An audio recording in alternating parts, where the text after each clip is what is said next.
പുതിയൊരു വീഡിയോയിലേക്ക് എല്ലാ കൂട്ടുകാർക്കും സ്വാഗതം. ഇന്ന് പെട്ടെന്ന് തയ്യാറാക്കാവുന്ന ഒരു ചായക്കടിയുടെ റെസിപ്പിയാണ്.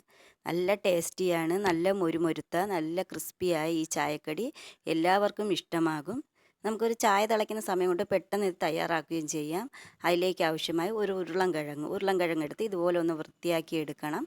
വൃത്തിയാക്കിയിട്ട് ഇതുപോലെ ഒന്ന് നമുക്ക് ഗ്രേറ്റ് ചെയ്തെടുക്കാം.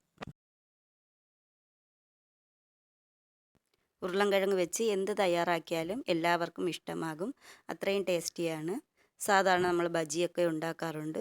ഇത് ബജിയല്ല, ഇതുപോലെ ഒന്ന് ചെറുതായി ഒന്ന് ഗ്രേറ്റ് ചെയ്തെടുക്കാം. ഒരുപാട് സമയമൊന്നും വേണ്ട. ഇതുപോലൊരു ചെറിയ ഇത് വെച്ച് പെട്ടെന്ന് നമുക്ക് ഇതിനെ ഒന്ന് ഗ്രേറ്റ് ചെയ്തെടുക്കാം. ഇത് തയ്യാറാക്കുന്നതിന് ഒരുപാട് സാധനങ്ങളുടെ ഒന്നും ആവശ്യമില്ല. ഇതുപോലെ ഒരു ഉരുളൻകിഴങ്ങ് എടുത്ത് ഇതുപോലെ ഒന്ന് ചെറുതായി ഗ്രേറ്റ് ചെയ്തെടുക്കണം. പിന്നെ അല്പം കടലമാവും, മുളക് പൊടിയും, ഉപ്പും, കായപ്പൊടി ഇത്രയും മതി. പെട്ടെന്ന് നമുക്ക് ഈസി ആയിട്ട് തയ്യാറാക്കുകയും ചെയ്യാം. എന്നാൽ നല്ല ടേസ്റ്റിയുമാണ്. എങ്ങനെയാണ് തയ്യാറാക്കുന്നതെന്ന് നോക്കാം. ഇത് നല്ലതുപോലെ ഈ ഉരുളൻകിഴങ്ങെല്ലാം ഗ്രേറ്റ് ചെയ്തിട്ട് ഒന്ന് കഴുകി ഊറ്റിയെടുക്കണം. ഒന്ന് കഴുകി ഊറ്റിയെടുത്ത് ഒരു ബൗളിലേക്ക് മാറ്റാം. എന്നിട്ട് അതിലേക്കായി അല്പം മുളക് പൊടി, 1 സ്പൂൺ മുളക് പൊടി, 2 സ്പൂൺ കടലമാവ്, ഉപ്പ്, കായപ്പൊടി ഇത്രയും ചേർത്ത് നല്ലതുപോലെ ഇതെല്ലാം ഒന്ന് കുഴച്ചെടുക്കണം. ഇത് കുഴയ്ക്കുന്നതിന് വേണ്ടി വെള്ളമൊന്നും ഒഴിച്ചു കൊടുക്കേണ്ട ആവശ്യമില്ല.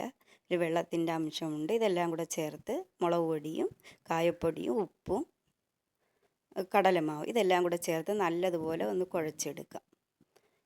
ഇത് നമുക്ക് പെട്ടെന്ന് തയ്യാറാക്കാം. എല്ലാ കൂട്ടുകാരും ഇതുപോലെ ഒന്ന് തയ്യാറാക്കി നോക്കണം. നല്ല മുരുമുര, നല്ല ക്രിസ്പിയാണ്.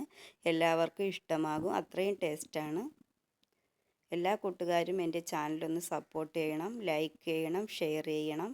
നിങ്ങളുടെ സപ്പോർട്ട് ഉണ്ടെങ്കിലേ എനിക്ക് മുന്നോട്ട് പോകാൻ പറ്റുകയുള്ളൂ. അതുകൊണ്ട് എല്ലാ കൂട്ടുകാരും എൻ്റെ ചാനലൊന്ന് സബ്സ്ക്രൈബ് ചെയ്യണം.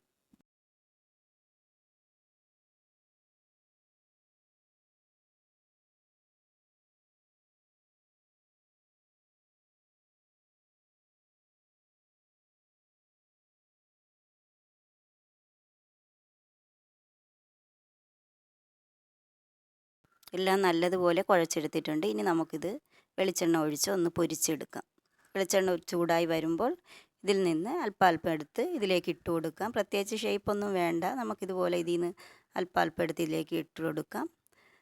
ഇത് എല്ലാം ഇട്ട് കഴിഞ്ഞതിന് ശേഷം ചെറിയ തീയിലൊന്ന് വെച്ച് കൊടുക്കണം. ചെറിയ തീയിൽ, വലിയ തീയിൽ വെച്ചാൽ ഇതെല്ലാം പെട്ടെന്ന് അങ്ങ് അകം വേവില്ല. അപ്പം നല്ല അകത്തും കൂടെ നല്ല ക്രിസ്പിയായി മുരുമുര വരണമെങ്കിൽ നമുക്കിത് ചെറിയ തീയിൽ വെച്ചിട്ട് 2 സൈഡും അപ്പുറവും ഇപ്പുറവും മറിച്ചിട്ട് നല്ലതുപോലെ ഒന്ന് മൂപ്പിച്ചെടുക്കണം.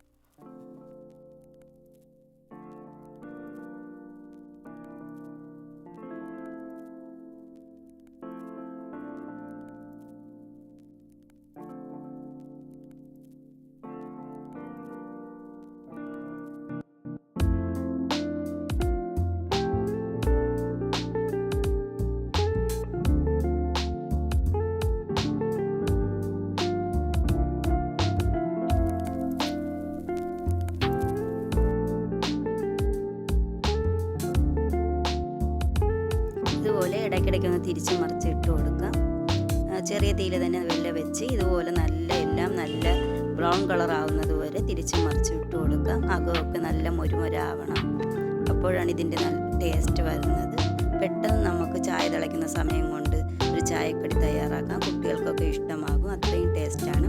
എല്ലാ കൂട്ടുകാരും ഇത് ഇഷ്ടമാവുമെങ്കിൽ ഒന്ന് ഇതുപോലെ ഒന്ന് തയ്യാറാക്കി നോക്കണം. എൻ്റെ ചാനൽ എല്ലാ കൂട്ടുകാരും ഒന്ന് സബ്സ്ക്രൈബ് ചെയ്യണം.